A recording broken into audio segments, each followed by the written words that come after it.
on était à Trappes, tu viens de Trappes, tu as fini à la Silicon Valley. Donc c'est pour vous donner un peu le chemin parcouru. Parce qu'à un moment donné, je voulais vraiment limite arrêter les études. J'ai pris la décision de quitter ce lycée. Récemment, on a donné des cours à Stanford. Je tombe sur qui? Je tombe sur un étudiant, du coup, qui est à Stanford. Et en fait, lui, il était dans le même lycée que moi. On a fini par pitcher des prototypes d'intelligence artificielle à Berkeley. Mais entre-temps, qu'est-ce qui se passe? C'est là où il y a en fait Gauthier qui entre en scène et qui nous envoie un message tout simplement sur LinkedIn pour nous dire voilà, venez, je vous invite à Berkeley. On se dit, il n'y a plus rien qui nous effraie. Bienvenue dans cet épisode de Me parle pas d'âge. Aujourd'hui, on a la chance d'avoir Ayoub. Et vous allez voir dans cette émission, toujours notre objectif, c'est de se dire que peu importe d'où on vient, quand on est ambitieux, on peut y arriver, qu'il y a des difficultés, qu'il faut connaître les bonnes personnes. Et aujourd'hui, je suis content d'avoir Ayoub qui va, vous allez voir, vous présenter un parcours vraiment inspirant.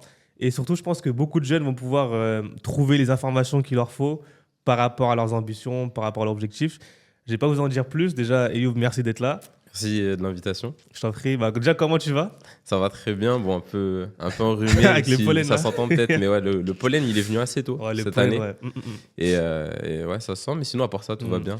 Ouais, parfait. Désolé si des fois on va renifler, etc. C'est vrai que le pollen, il est venu tôt cette année. Ouais. On va rentrer dans le vif du sujet. C'était quoi ton ambition quand tu avais, 15 ans, 16 ans? Franchement, quand j'avais 15 ans, 16 ans, je me rappelle, je me cherchais encore, dans le sens où, en gros, j'étais un peu dans puisque c'est la période un peu du lycée. Ouais. Et franchement, c'était une période qui était assez cruciale, si je puis dire, parce qu'à un moment donné, je voulais vraiment limite arrêter les études. Ok. Faut savoir que j'étais un petit peu envoyé dans une voie, pas forcément, c'est pas non plus la voie de garage, parce que c'était quand même une filière technologique, c'était la STI 2D. Ouais. Et alors que moi, je voulais faire S. Et j'avais les compétences pour le faire. Donc j'avais une prof qui m'avait dit que j'avais les compétences, je pouvais aller. Ouais. Mais dans mon lycée privé, ils m'ont pas laissé aller. Et donc j'ai demandé justement à mes profs si je pouvais faire autre chose. Et ils m'ont proposé cette filière-là. Donc quand je fais cette filière-là, on me la propose.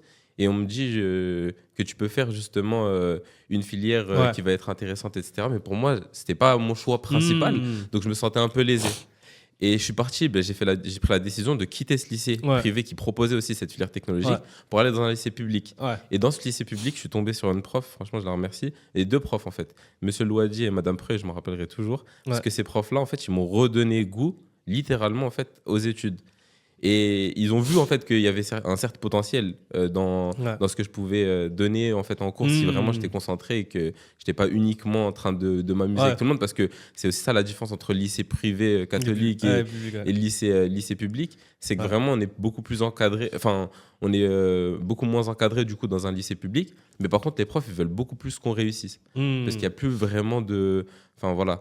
Et donc je me retrouve dans une situation où je suis dans une classe qui est un peu, voilà, où c'est un peu, je ne vais pas dire non plus, c'est pas l'anarchie, mais il y a quand même beaucoup de choses qui n'étaient pas forcément évidentes au début. Ouais. Et au fur et à mesure, je commence à m'adapter, prendre un peu le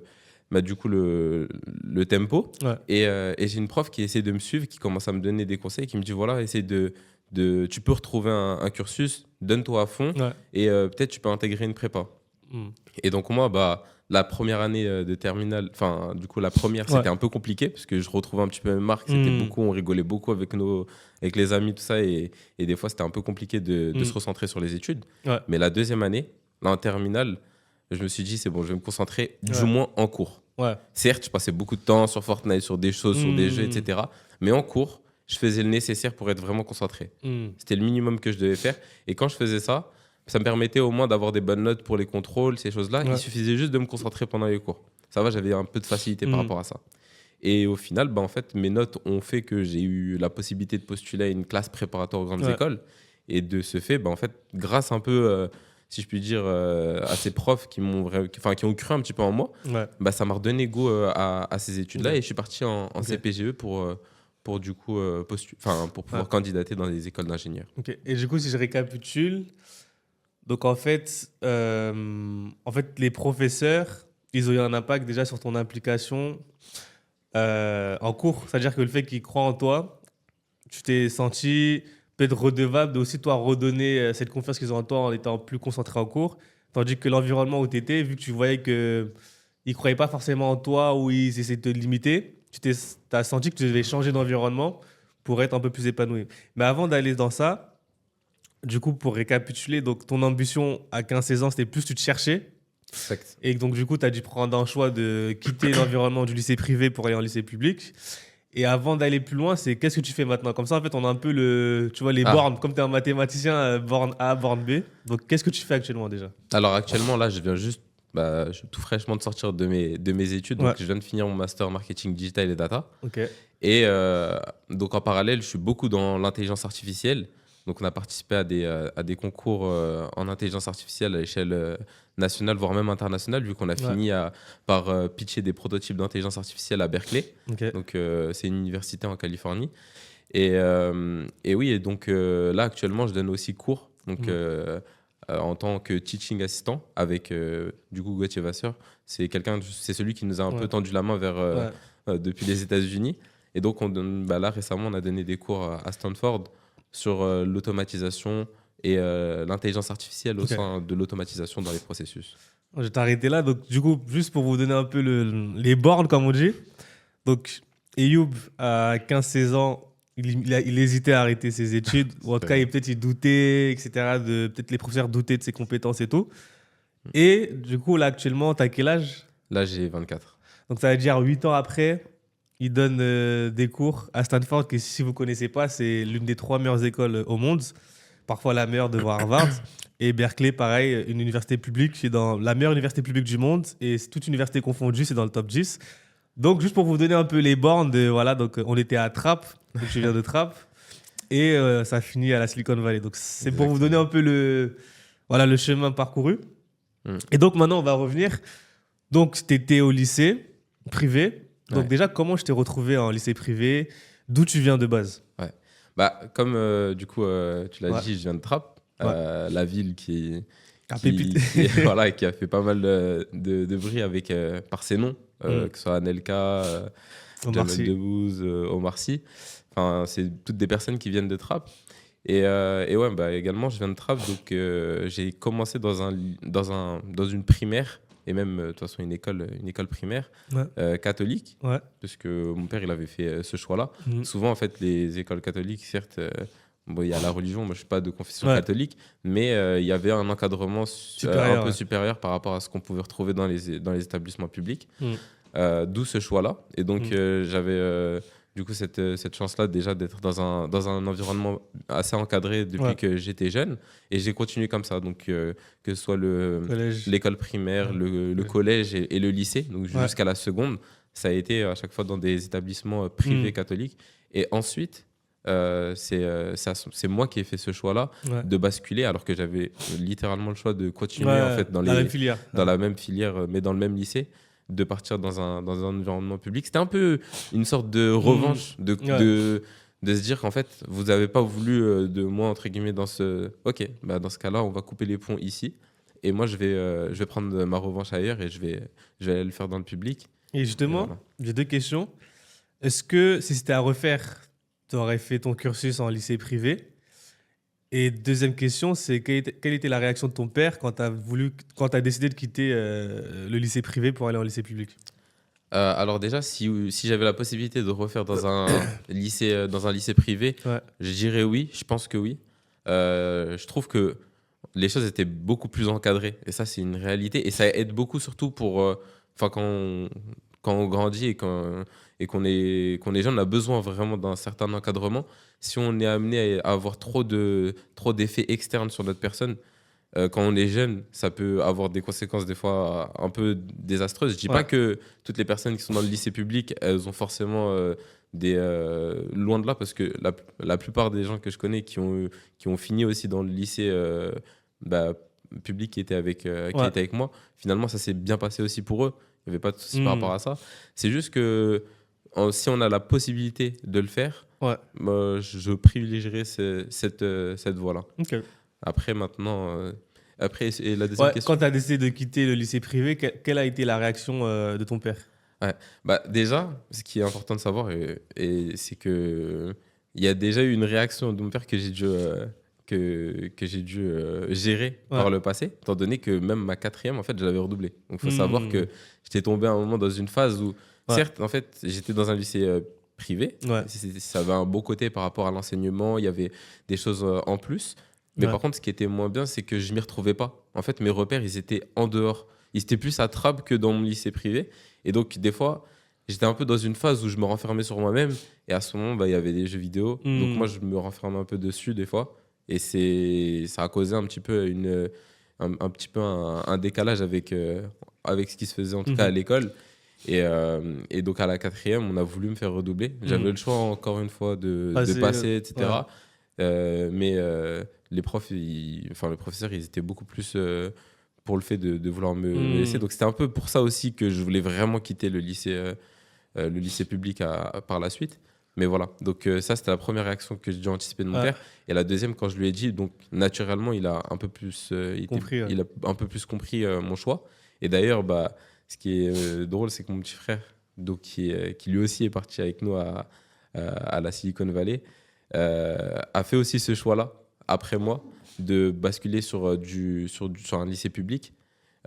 Dès la seconde, lui, du coup? Ouais, dès la seconde. Donc, il a pris un peu exemple sur toi. Exactement, en fait. Il n'a pas fait la seconde, du coup, dans un lycée privé. Lui, directement, il a fait dans un lycée public. Parce qu'en fait, il y avait ce côté-là, en fait, de se retrouver aussi avec des gens un peu, je dirais, comme nous, qui viennent de banlieue, qui sont pas forcément... parce que quand on est dans un lycée privé catholique, vous imaginez que tout le monde n'est pas forcément comme moi. En fait. Bien sûr. Alors que quand on est dans un lycée public, tout le monde est mélangé, tout le monde est ensemble. Enfin, il n'y a plus vraiment de... C'est moins regardant, je trouve. Mais après, est-ce que finalement, même si tu vois, c'était difficile, comme tu disais, si je comprends bien, en fait, l'environnement social où tu étais, où tu vivais à Trappes, et le lycée privé, c'était pas la même chose, pas les mêmes codes, pas les mêmes valeurs peut-être, etc.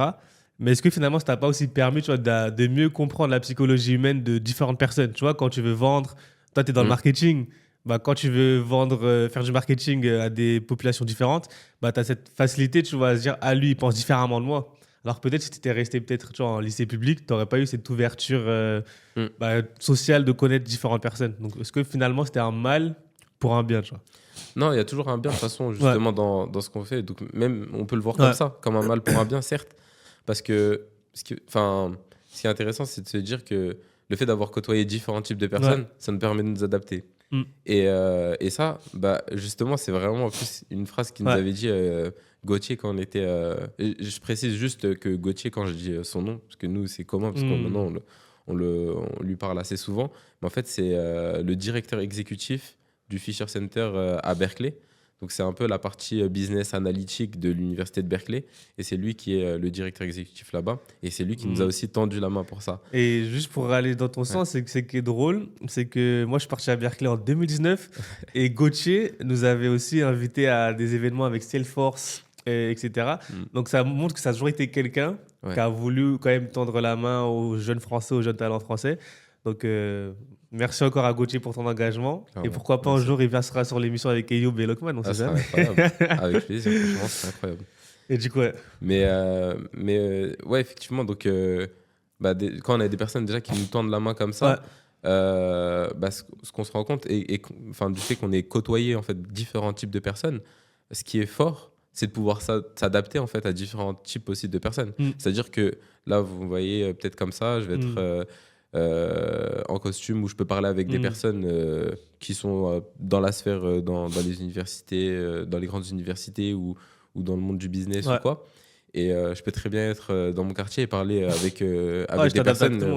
Et je peux m'entendre avec ces deux types de personnes différents sans pour autant avoir une gêne ou quelque chose de particulier. C'est ça qui est vraiment fort. Et justement... est-ce que ton père il est né en France? Parce qu'en fait, j'ai l'impression que c'est quelqu'un qui connaît quand même les codes, parce qu'il s'est quand même dit moi, mes enfants, dès la primaire, je vais les mettre dans le privé. Donc, c'est pas tous les parents forcément qui ont cette connaissance et cette volonté d'investir autant dans l'éducation de leurs enfants. Parce que du coup, c'est vrai qu'on n'a pas demandé. Donc, du coup, il y a ton frère, tu as une sœur aussi? J'ai un frère et deux sœurs, une petite et une grande. Et vous êtes tous passés par le privé? On est tous passés par le privé et j'ai là du coup ma dernière, donc ma petite sœur. Elle pour le coup elle a même fait un peu plus, elle est partie dans une école Montessori et c'est intéressant parce que là actuellement elle y est et c'est trop c'est bien de voir justement comment justement ils voient les choses. Et franchement, elle, c'est incroyable le changement qu'il y a eu. Par exemple, entre le moment où elle était dans une école où il y avait vraiment beaucoup de tensions. Et pourtant, c'était une école privée. Hein. Et pour le coup, là, c'était une école privée. Et oui, il y avait vraiment des tensions en fait, quotidiennement avec des personnes de sa classe, avec des personnes, des professeurs. Même des professeurs. Je me rappelle qu'à un moment donné, moi, je me rappelle, j'étais en prépa, donc j'avais à cœur de parler de mathématiques, physique, etc. Donc à un moment, je lui donne des cours, je lui parle de ces choses-là. Je me rappelle, elle était quoi en 5e, je parlais déjà des dérivés, des fonctions, de ces choses-là. Et elle assimilait assez bien. En fait, elle assimilait assez bien. Et quand elle arrivait en cours, après, elle était en avance. Et le fait qu'elle soit en avance pendant les cours de mathématiques, ça n'a pas plu en fait à sa prof. C'est sûr. Et sa prof, elle l'a mise à l'écart un peu. Elle s'est sentie menacée, quoi. Exactement. Dans le sens où, en gros, voilà, tu connais un peu trop, ok, je vais plus te faire participer. Je vais faire participer les autres, etc. C'est dommage. Et c'est dommage parce qu'en fait, ça crée un peu un nivellement par le bas. Et ça met aussi les personnes qui qui sont peut-être créatifs. On n'est pas en train de dire que l'éducation nationale, c'est pas bien, l'école, c'est pas bien, etc.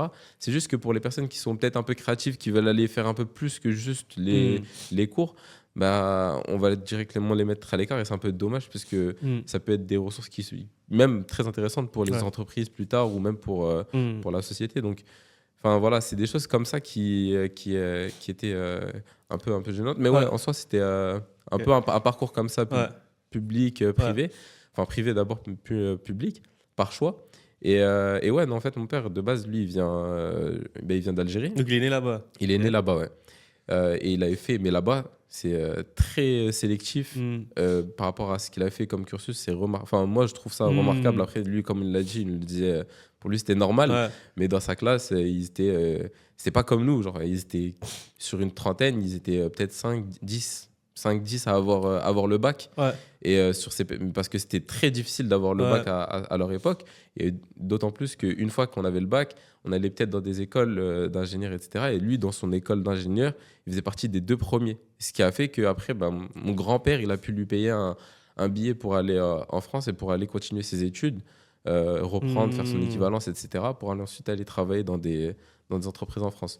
Mais le parcours, il était beaucoup plus dur pour lui que pour nous, je trouve. Déjà, en France, être ingénieur, c'est pas tout le monde. Ouais, rien que ça. Alors, imagine être ingénieur depuis l'Algérie et commencer de là-bas. C'était déjà après. Après, on est quand même dans une famille où on mettait quand même l'accent sur l'éducation. C'est-à-dire que mon grand-père, lui, était enseignant. Mon père, là, il est ingénieur, mais il a donné des cours plusieurs moments de sa vie. Et pareil, moi aussi, j'essaie même si je fais des choses à côté, mais j'essaie quand même des fois, la plupart du temps, de transmettre ce que je sais. Et c'est pour ça que j'aime beaucoup me renseigner. Je suis très curieux, je trouve. Donc, c'est un peu dans l'ADN de vouloir transmettre. Mais voilà. Ok, donc l'éducation est au cœur de la famille. Ok. Ouais, c'est vraiment au cœur. Donc maintenant, on va revenir sur là où tu étais. Donc, au moment de faire tes vœux, tu décides de partir en classe préparatoire. Pourquoi ? Alors, en fait, à ce moment-là, c'est vraiment mon prof de maths. Je me rappelle de tous leurs noms parce que c'est des personnes qui m'ont marqué. Bruno Tonier. Et il faisait des vidéos sur YouTube en plus de cours de maths, etc. C'est un prof que j'appréciais énormément parce que c'est lui qui me donnait un peu confiance dans ce domaine-là et qui me disait voilà, essaye de viser justement une classe préparatoire, tu vas voir, ça va te plaire. Mon père aussi, lui, forcément, il me disait de faire une classe prépa puisque pour lui, logiquement, c'était la voie un peu royale pour aller faire une école d'ingé.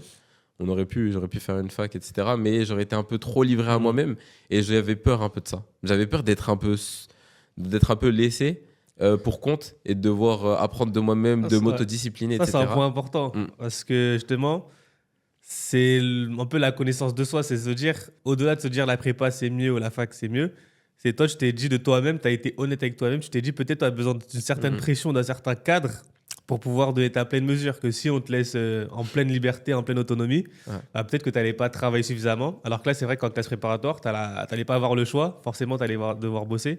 Et je pense que c'est intéressant pour tous les jeunes qui souhaitent s'orienter de se dire comment je fonctionne, qu'est-ce qui marche pour moi.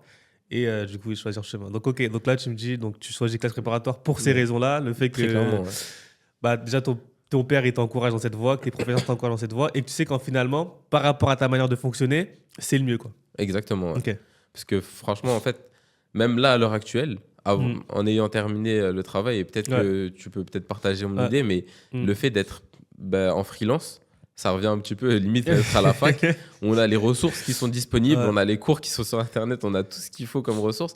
Mais pour être assez rigoureux, discipliné, venir à une certaine heure, etc., travailler, se donner au maximum, bah, c'est là où c'est un peu plus délicat et il faut avoir cette discipline-là. Et c'est ça qui est un peu que je recherchais en priorité en fait, à travers la prépa. C'était pas forcément pour la complexité. Il y en a beaucoup qui ont peur de la prépa pour la complexité.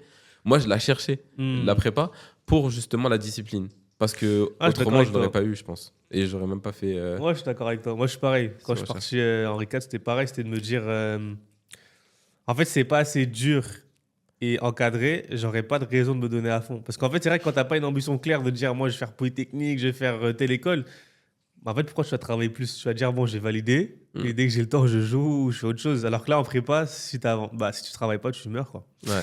Et justement, comment ça se passe en prépa?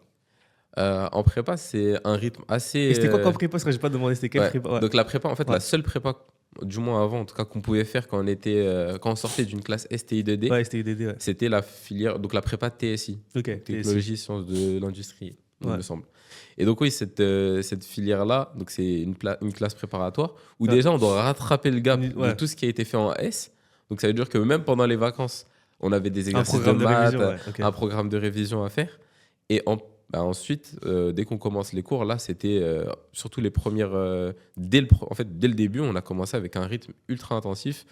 Et c'était quoi? C'était du 11 heures par semaine de maths, peut-être 8 heures de physique-chimie, sciences de l'ingénieur, etc. Et ce qui était bien, ce que moi j'ai aimé en tout cas en prépa, par rapport à cette filière-là, c'est qu'en fait, littéralement, on apprend à apprendre. Et ça, c'est une compétence franchement, je ne regretterai jamais d'avoir fait la prépa pour cette compétence-là. Le fait d'être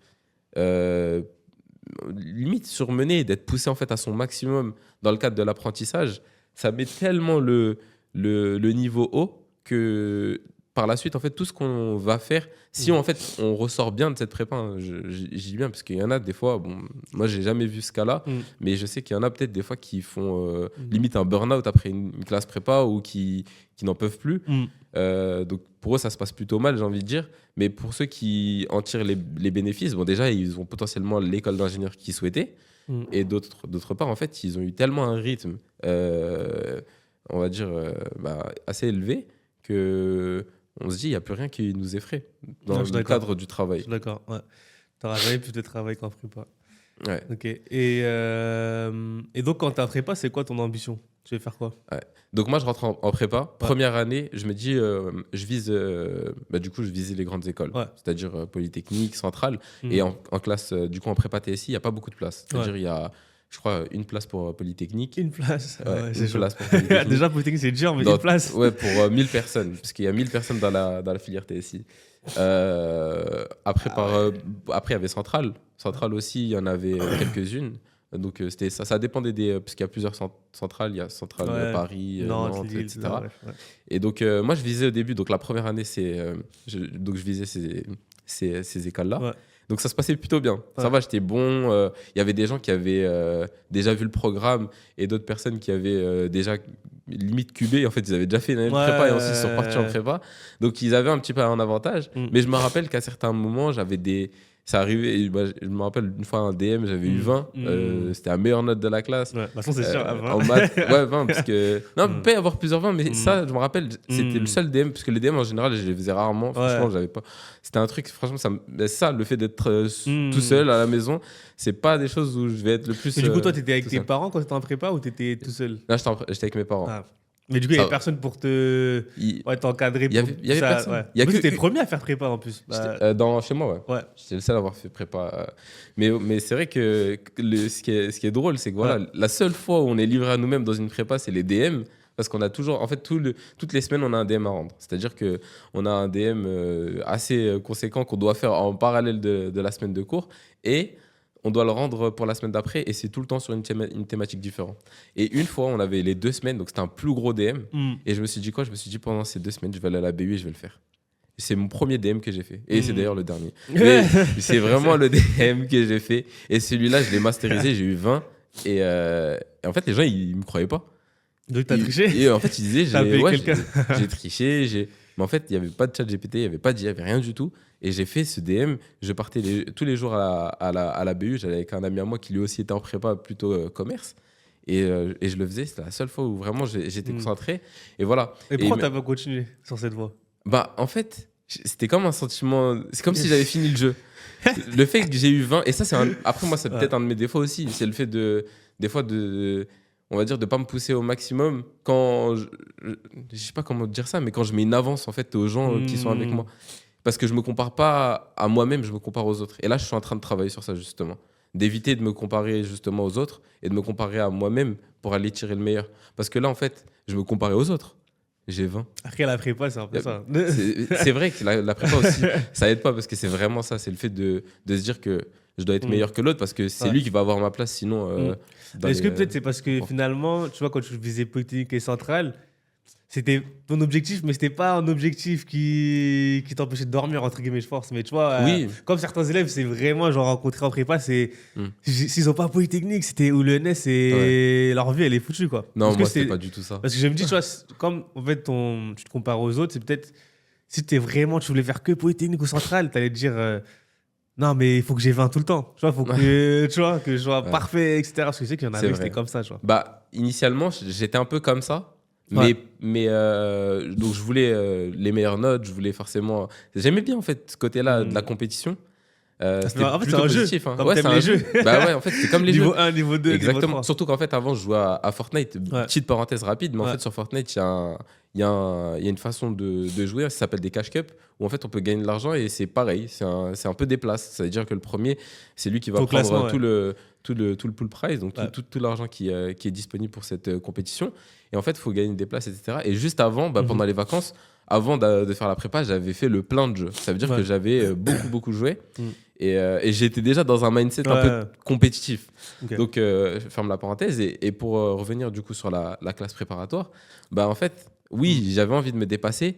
Maintenant, est-ce que c'était mon objectif principal et j'en dormais pas? Non. Je veux dire honnêtement, non, c'est pas le cas. Et c'est d'ailleurs, si je fais la transition avec la deuxième année, parce que j'ai bien précisé que c'était la première année où je visais tout ça. Mais la deuxième année, c'était plus directement mon objectif. Étant donné qu'il y a eu un peu des circonstances atténuantes, si je puis dire, dans le sens où, en gros, il y a eu le Covid. Ah, c'est vrai que le Covid, ça nous a mis en distanciel. Imaginez une prépa en distanciel, c'est pas pareil. C'est dur. Parce que venir, en fait, à la première année en prépa, c'était trop bien. Moi, j'aimais bien parce que, en fait, on pouvait pas arriver en retard. Hein. Le prof, il nous criait dessus, on ratait 1 heure de cours, c'était 3 heures qu'on devait rattraper chez nous. C'était encadrement que tu cherchais, en fait. Bah oui, c'était... Et que tu n'avais plus une fois que tu étais chez toi. Ouais, et en fait, c'est un encadrement, c'était un peu limite interne. Enfin, c'était nous qui devions nous motiver parce que si on ratait vraiment, comme je disais, 1 heure, c'est 3 heures qu'on devait rattraper chez nous. Et c'était plus l'école, plus ces choses-là. Donc en fait, il y avait vraiment ce côté-là où bah, quand on est en physique, on est dedans en fait. Il n'y a pas trop d'échappatoire. Tu es obligé d'être. Prépa à distanciel. Mais la prépa en distanciel, ça a mis du coup un peu de la distance aussi avec ma motivation. Et il y a eu un peu ce côté-là où je me suis un peu détaché. Après, pour aussi des raisons personnelles, je me suis un peu séparé de cet objectif-là de vouloir faire prépa. Et en parallèle du coup de la classe prépa, il faut savoir qu'en fait, j'avais lancé mon auto-entreprise. Donc en vrai, je faisais des flyers, je faisais des vidéos. Il y en a, ils n'ont pas le temps de travailler, lui, il crée des entreprises. Et ben en fait, c'est ce qui s'est passé. Surtout avec le Covid, ça s'est accéléré. C'est-à-dire qu'avec le Covid, j'ai commencé à avoir mes premiers clients. Je commence en fait, c'est parti de quoi? C'est vraiment parti de quelque chose d'humain en fait. J'avais une personne, quand on faisait beaucoup de foot, peut-être qu'on parlera de foot après, mais j'aimais beaucoup faire des 5 contre 5 dans des terrains comme ça. Et j'avais un ami qui réparait en fait des téléphones. Et c'est lui qui était au comptoir et qui nous laissait des fois jouer 1 heure de plus, etc. Et pour le remercier, je lui ai dit bah, écoute, je vais te faire un flyer parce que peut-être ça peut t'aider dans ton activité. Et de fil en aiguille, en fait, je me suis rendu compte qu'il y avait de la demande par rapport à ça. Et il y a des gens qui ont commencé à me demander bah, écoute, Ayoub, j'aimerais bien que tu me fasses un flyer, tu payes combien, etc. Moi, je suis là, j'ai eu 18 ans, hein, quelque chose comme ça. Je me dis, comment ça, payer combien? Je savais pas qu'on pouvait se faire d'argent. Ouais, je sais déjà. 1 an après, je fais 2000 € avec une vidéo. Ah ouais. Je vends des vidéos. Au début, je vends des flyers, des logos à 50 €. même pas 2-3 semaines après, littéralement, je vends une vidéo à un cabinet d'administrateurs judiciaires à 2000 €. Et là, je me dis, en fait, ouais, vraiment, dans le business en ligne, il y a des choses à faire. Et c'est là où je voulais pousser un petit peu plus ces choses-là. Et pour remettre les choses dans leur contexte, c'était du coup en parallèle de ma classe prépa que je faisais en fait cette activité-là justement de vendre des ouais, flyers, tu disais que etc. c'était en fait les efforts que tu mettais dans le business, c'était plus concret. C'est-à-dire, je fais tant d'efforts et j'arrive à avoir tant d'argent.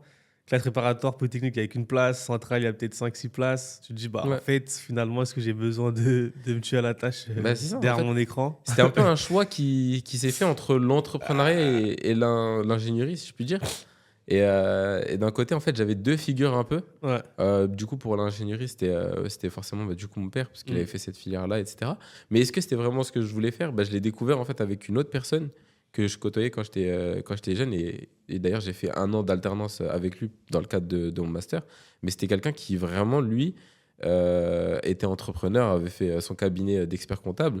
Et en fait, il me disait des petites choses des fois. Ça paraît anodin, mais on était à un moment dehors, il y avait mon père, c'est un peu comme mon oncle, hein, c'est une personne qui est un peu plus âgée que moi. Et il me dit à un moment, Ayoub, je te trouve un peu lent, un peu mou, faut que tu sois un peu plus dynamique. Et ça m'est toujours resté dans ma tête. Et je me suis dit, en fait, cette personne-là, je veux qu'il se rende compte que je suis dynamique. Et j'ai voulu rester avec lui. Et dans le cadre, c'est un peu du coup extra-professionnel, hein, c'est même de l'association, enfin dans le cadre associatif. Ouais. J'ai voulu l'aider, lui rendre service. Donc il voulait mettre en place un peu comme ça, une station de streaming pour une association. Donc c'était dans un certain écosystème. Et j'avais des compétences dans ça, vu que j'avais fait du stream sur mon ordinateur depuis chez moi. Et je lui ai dit, je vais t'aider, je vais le faire. Et en fait, en restant avec lui, donc c'est aussi lui qui m'a parlé de l'entrepreneuriat, qui m'a aidé à monter ma structure. Il est expert comptable, donc forcément, pour faire mes papiers, il m'a aidé, etc. Et c'est avec des personnes juste comme ça qui sont pas forcément dans mon premier cercle, c'est pas forcément ma famille, mais juste un petit peu autour, que ça m'a ouvert une autre perspective qui était l'entrepreneuriat. Et c'est là où je me suis dit, en fait, je vais mettre un peu plus d'efforts dans ça. Et pareil, c'était dans la période du Covid. Ouais. Donc c'est pour ça, c'est un peu tout ça qui a fait... c'est intéressant parce que tu vois, dans ton récit, là je fais une analyse psychologique, tu vois. On voit que tu as une motivation qui est très extrinsèque. C'est-à-dire, tu vois, c'est beaucoup les gens qui vont donner de la force, tu vois, de te mettre au travail, de dire, peut-être que je vais lui prouver, lui il m'a tendu la main, il faut que je lui redonne l'appareil, etc. Donc on voit que tu es très tourné vers les autres, que tu aimes transmettre, etc. Donc c'est important, tu vois, même pour les jeunes qui veulent s'orienter, de se dire, est-ce que moi j'ai plus une motivation intrinsèque de dire, moi c'est polytechnique, je vais le faire pour moi, etc. Ou est-ce que moi j'ai besoin, tu vois, de sentir la confiance des professeurs, j'ai besoin d'avoir une bonne ambiance autour de moi, des gens qui croient en toi ou de l'entraide, etc. C'est important aussi de savoir comment on fonctionne, qu'est-ce qui nous motive. Et là, on va accélérer. Donc, qu'est-ce qui se passe après la fin de ta deuxième année de prépa? Ouais, après la fin de la deuxième année de prépa, du coup, c'est là où je sens que c'est plus trop ce que je veux faire. Ouais. Donc, je termine, je passe mes concours, je suis accepté dans des écoles d'ingénieurs et je décide de prendre juste un peu le cap et de partir en Normandie, c'était à Cherbourg, pour faire une année d'école d'ingénieur. Je me dis quand même, je vais quand même le faire, je vais pas non plus abandonner tout de suite. Et même si dans ma tête, c'était d'ores et déjà, je sais ce que je veux faire. Comme je le disais, j'ai eu des compétences en marketing, etc., que j'ai appris sur le tas, en fait, en faisant des flyers, des logos pour des gens, etc. Et je me suis dit, en fait, j'aimerais bien renforcer cette compétence-là.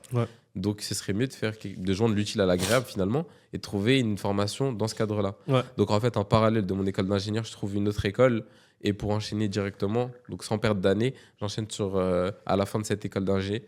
Donc, je reviens ensuite de Cherbourg à Trappes pour ensuite enchaîner sur un master marketing digital. C'est intelligent. En fait, tu savais que tu voulais pas faire ingénieur ou que il y avait peu de chances que tu le fasses. Mais je t'ai dit, pour pas être en année blanche, tu fais une 3e année pour valider un niveau de licence. Et après, tu vas en master dans le domaine qui t'intéresse. Donc, c'est bien. C'est-à-dire qu'on peut être dans la réflexion tout en étant dans l'action. Parce que tu vois, il y a beaucoup de jeunes qui vont se dire, je vais pas faire ça, du coup, je fais rien. Et ça, c'est dangereux. Et toi, ce qui était intelligent avec toi, c'est que tu t'es dit, bon, je sais que c'est pas forcément ce que je veux faire, mais il faut que je sois en action, je vais faire du réseau, rencontrer des gens, etc. Et je prépare mon plan. Je prépare ma sortie. Tu as trouvé ta sortie avec ton master. Donc là, ça fait 2 ans après le Covid quand tu rentres au master, c'est ça? Ouais, à peu près. C'est ça.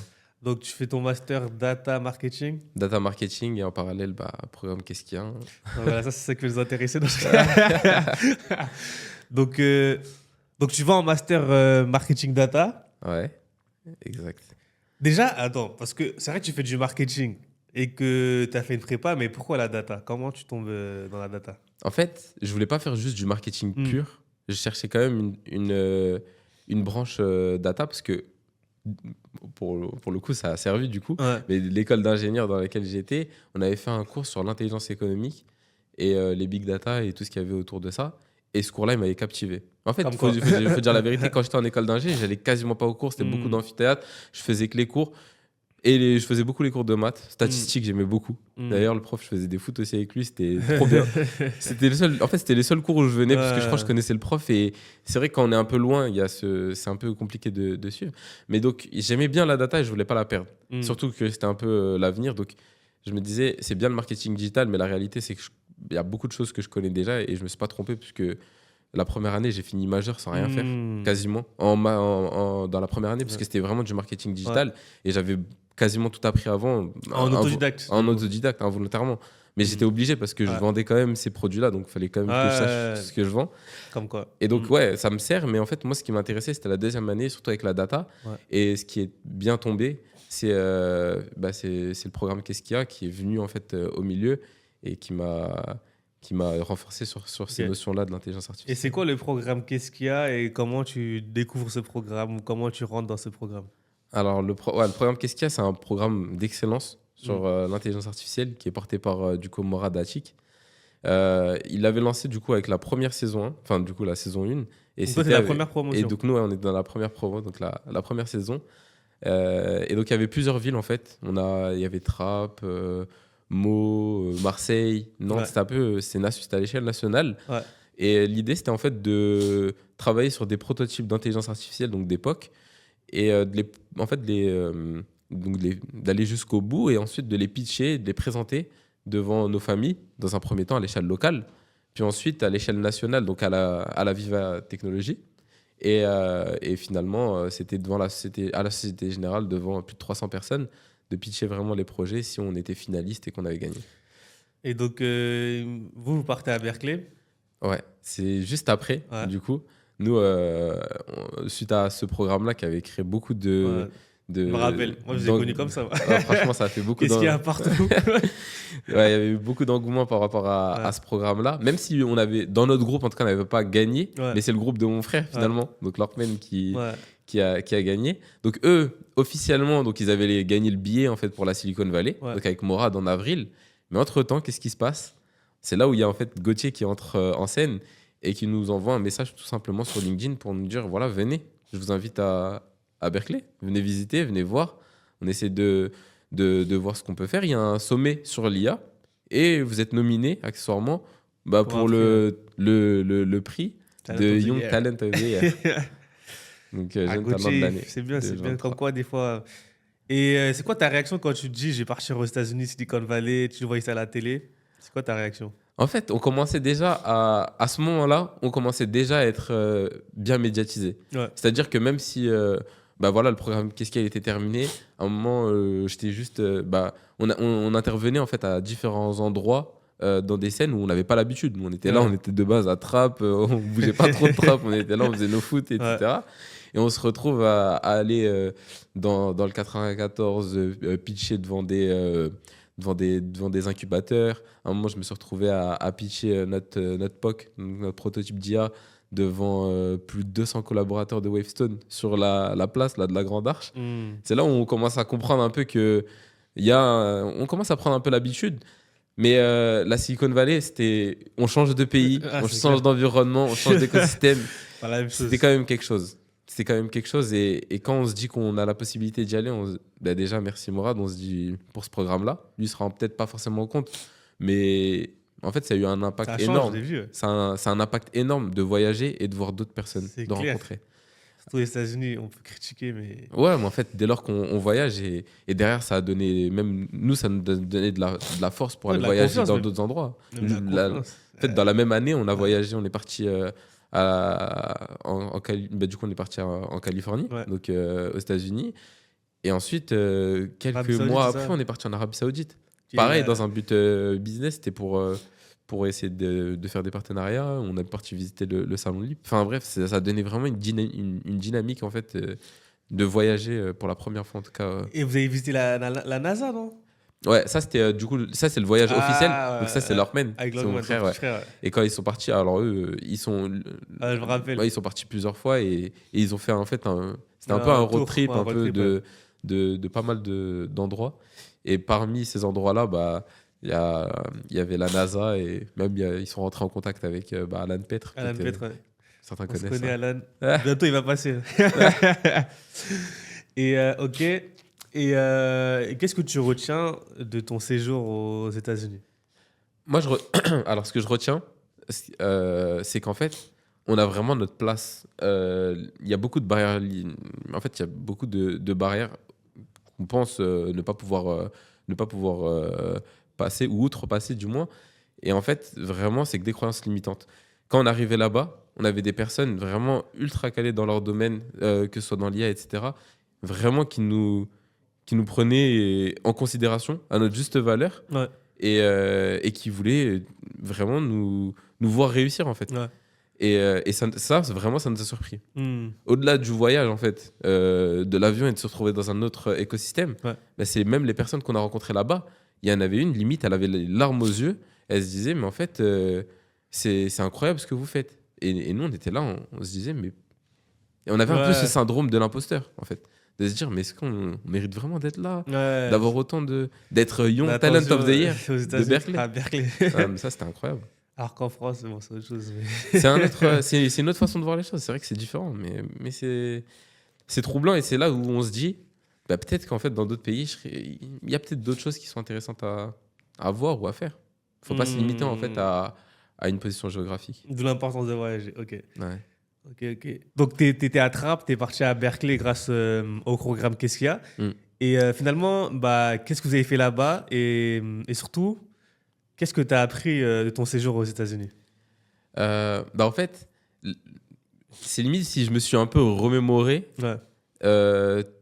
tout ce par quoi on est passé en fait jusqu'à arriver en fait. Et ça, ce qui est intéressant, c'est que je l'ai fait à New York. Tu me diras, mais vous n'êtes pas allé à New York. Mais en fait, on a fait une escale pour le voyage du retour.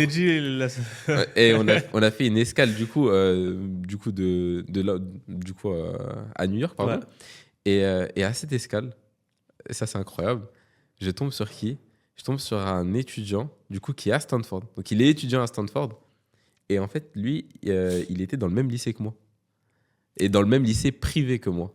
Ah ouais, c'est incroyable ça. Et ça, c'était vraiment incroyable. Parce que c'est comme si en fait, j'avais rien contre lui. Hein. C'est pas comme si en gros je faisais ma vengeance, mais ma revanche, pardon. Mais en fait, oui, c'est un peu ça qui s'est passé. C'est qu'à un moment donné, je me suis dit, mais en fait, j'ai repris ma revanche sur la vie. Ouais. Et c'est là où, en fait, quand je parle avec lui et je lui explique lui, il était impressionné par ce qu'on avait fait, en fait, par notre parcours et tout. Après, lui, bon, il est étudiant quand même à Stanford, donc il a l'habitude aussi de là-bas. Mais de se dire qu'en fait, on s'est retrouvés au même endroit au final. En prenant des chemins différents et surtout avec nos ressources. On n'a pas forcément 100 000 euros à mettre dans une université, mais c'est là où on se dit c'est assez intéressant en fait comme chemin et de se dire qu'en fait que c'est pas forcément avec la voie qu'on nous dit toujours sur les blogs, sur internet, des fois on peut se créer des voies différentes et c'est pour ça que je remercie toutes les personnes que j'ai mentionnées déjà auparavant qui m'ont aidé dans mon parcours parce que c'est grâce à ces personnes-là en fait les rencontres. À ces rencontres. On ne sait pas seul. Comme on dit, seul on va plus vite, mais ensemble on va plus loin. Tu vois, exactement. Les rencontres ils t'aident. Donc du coup, tu croises ton ancien camarade de lycée qui est à Stanford. Toi aussi, plus tard, on le sait, tu as donné des cours à Stanford.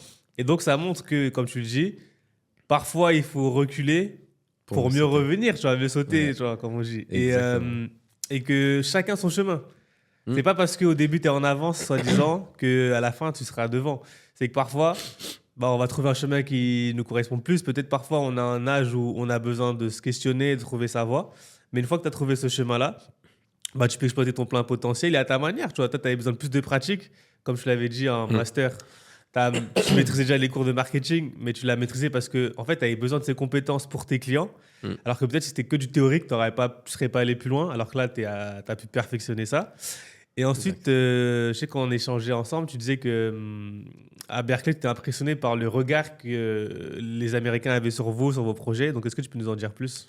En fait, nous, quand on arrivait là-bas, du coup, Gauthier nous avait organisé un peu une sorte de petit road trip, voilà, à l'échelle du coup de la ville. Et on l'a fait, donc on est passé, avant de participer au sommet sur l'IA qu'il organisait du coup à l'université de Berkeley. On a d'abord commencé par visiter les différents grandes institutions. Enfin, c'est même pas des institutions, là, c'était Apple, Google. Déjà, rien que voir ces entreprises-là. On a des iPhones et là, on voit l'entreprise. Exactement, on a des iPhones et on va directement à la source même de ces entreprises-là qui façonnent déjà l'avenir. Et ça, ce qui est intéressant, c'est de voir en fait déjà les personnes qui sont là-bas, de voir en fait que finalement, il n'y a pas vraiment de barrière. En fait, on peut y accéder, on peut aller voir. Et même à un moment donné, en fait, avant justement d'aller au sommet, on pitchait déjà nos projets, notamment devant le consul général à San Francisco. En anglais, du coup. En anglais. Lui, c'était en français, vu que c'était le consul, c'était en français. Mais les Américains en anglais. Mais avec d'autres Américains, c'était en anglais. D'où l'importance de l'anglais. Exactement. Et franchement, c'était incroyable parce que dès qu'on finissait, on présentait, etc. Franchement. Pour une personne comme moi qui a justement besoin des fois d'une motivation extrinsèque avec de la reconnaissance et ces choses-là, ça joue beaucoup. Et forcément, du coup, de pouvoir de recevoir de la considération de personnes auparavant, on se disait, voilà, c'est des personnes, on les voit que dans les films, peut-être dans les séries, à la rigueur. On peut même pas les imaginer, on sait même pas qui c'est dans la vraie vie. Et là, en fait, on est en contact avec eux. On est en contact avec eux, on parle avec eux, on les invite, on les a fait venir à Trappes. On les a fait venir. Gauthier et c'était qui ? On avait rencontré du coup le directeur de la chambre des commerces afro-américaine, Dr Mathieu. On l'a fait venir à Trappes. Comme quoi. Et cette personne-là, vraiment, quand elle est venue à Trappes, elle était vraiment choqué en fait de ce qu'on lui avait préparé, etc. Alors qu'il y a des personnes qui ont les mêmes postes en France, ils vont pas faire le déplacement. Ils vont pas faire le déplacement. Alors que en plus c'est loin Berkeley. Hein. Les gens ne se rendent pas compte, c'est plus de 12 heures de là. C'est loin. Pour venir à Trappes, j'ai envie de dire. Et en fait à Trappes, avec l'association Osmose, on a organisé un événement. C'est incroyable. C'est un événement autour de l'intelligence artificielle, de l'avenir, des nouvelles technologies, également de ce qu'on a fait, de ce qu'on a rencontré. On a raconté toute cette histoire devant un auditorium de 200 personnes dans la ville de Trappes. Non, c'est top. C'est des choses qui sont incroyables. Et justement, ça me permet de faire la transition. Donc là, tu as fini tes études. Et maintenant, qu'est-ce que tu fais concrètement? Donc, je sais que là, tu donnes aussi donc là, tu commences à donner parfois des cours en ligne à Stanford, donc c'est pas rien. En fait, justement, quand on était parti la première fois en fait, à Berkeley, l'objet, c'était aussi de nouer en fait, un certain partenariat avec l'université de Berkeley. Et donc, avec Gauthier, on travaille souvent ensemble. Donc, on travaille avec lui sous la forme de teaching assistant. Donc, on l'assiste dans ses cours.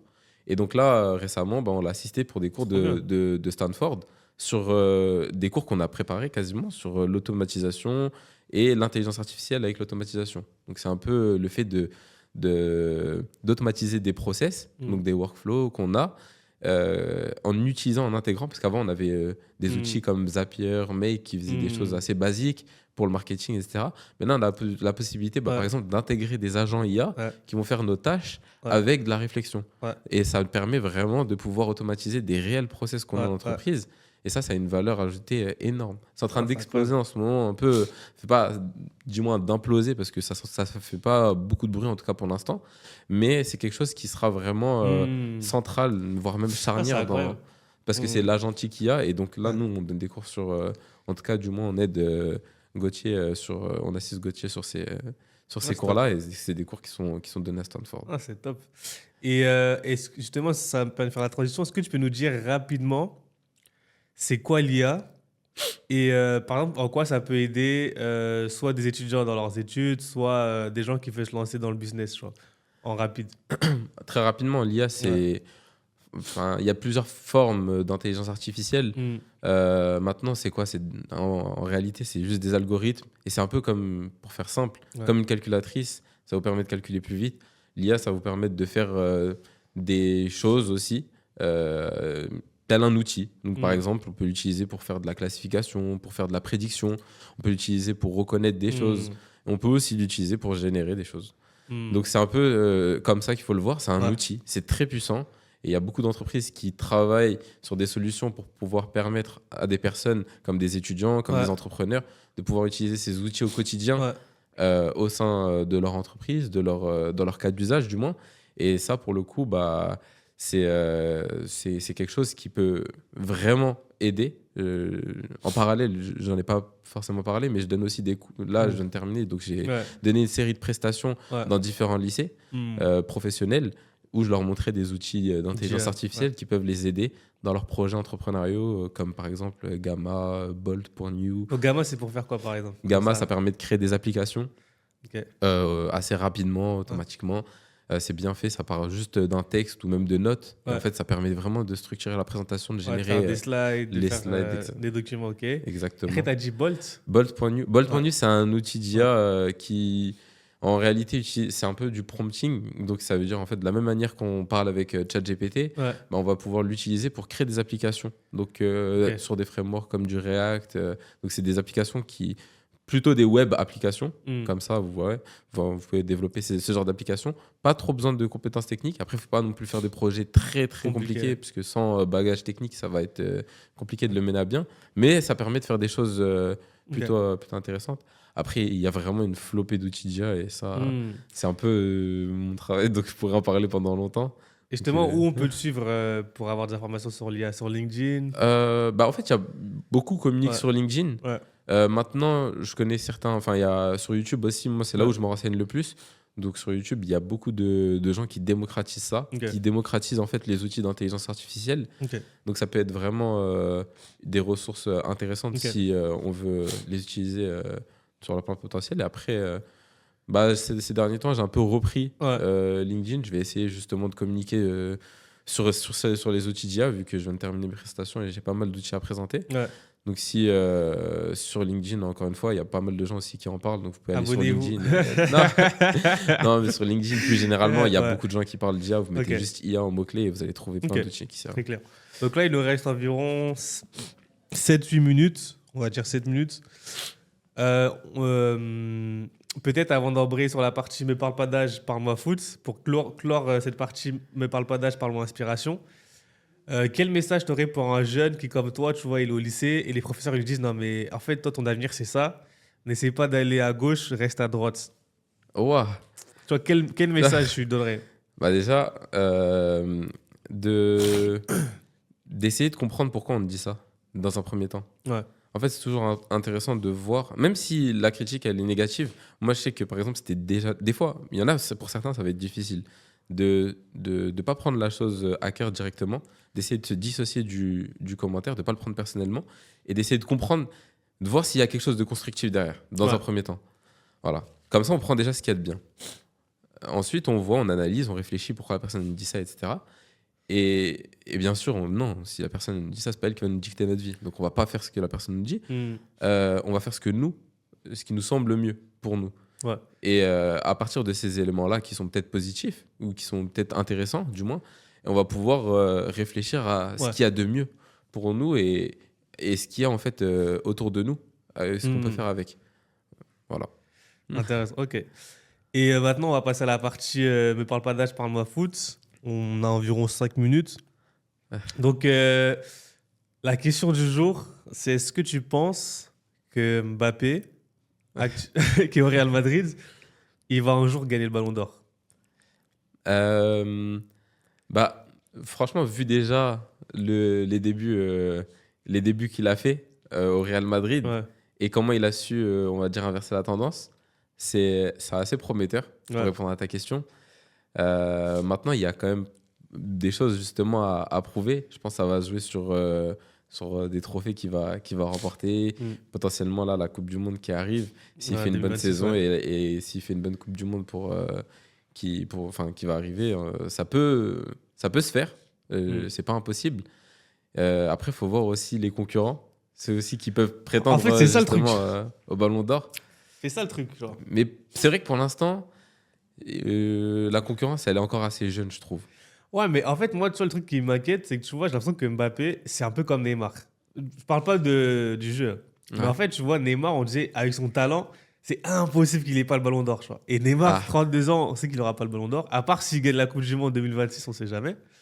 Ouais. Et tu vois, Mbappé, moi, c'est mon joueur préféré. Mais tu vois, il est au Real Madrid.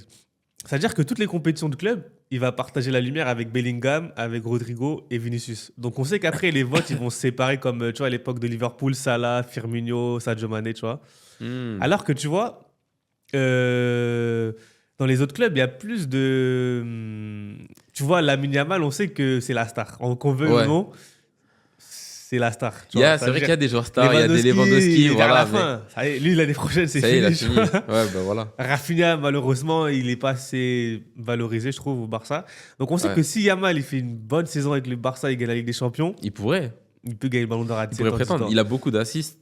Et tu vois, si on regarde, il dégage quelque chose que tu vois, les gens ils le voient déjà comme un futur Messi. Donc tu vois, ils vont avoir plus de facilité à dire vas-y, on va voter pour lui. Ouais. Alors que tu vois, au Real Madrid, même si Mbappé, je trouve, il a plus d'aura que Vinicius, il a déjà plus de codes, mais il y a quand même Bellingham qui impose quelque chose. Il y a Rodrigo, il y a Vinicius, tu vois, c'est pas la seule star. C'est vrai. Et j'ai l'impression que, comme tu dis, sa seule chance, c'est tous les 4 ans. C'est-à-dire, Coupe du Monde, faut qu'il se distingue avec la France, en fait. Faut qu'il gagne l'Euro. Ou... J'ai l'impression que lui, c'est ça, en fait. C'est comme Pelé, c'est-à-dire, lui, c'est quelqu'un, je pense, il va plus marquer l'histoire par son pays qu'en club. Parce qu'en club, il y aura toujours Ronaldo qui aura fait. Bon, je pense que ça va être compliqué de faire plus que Ronaldo qui est arrivé plus jeune au Real Madrid.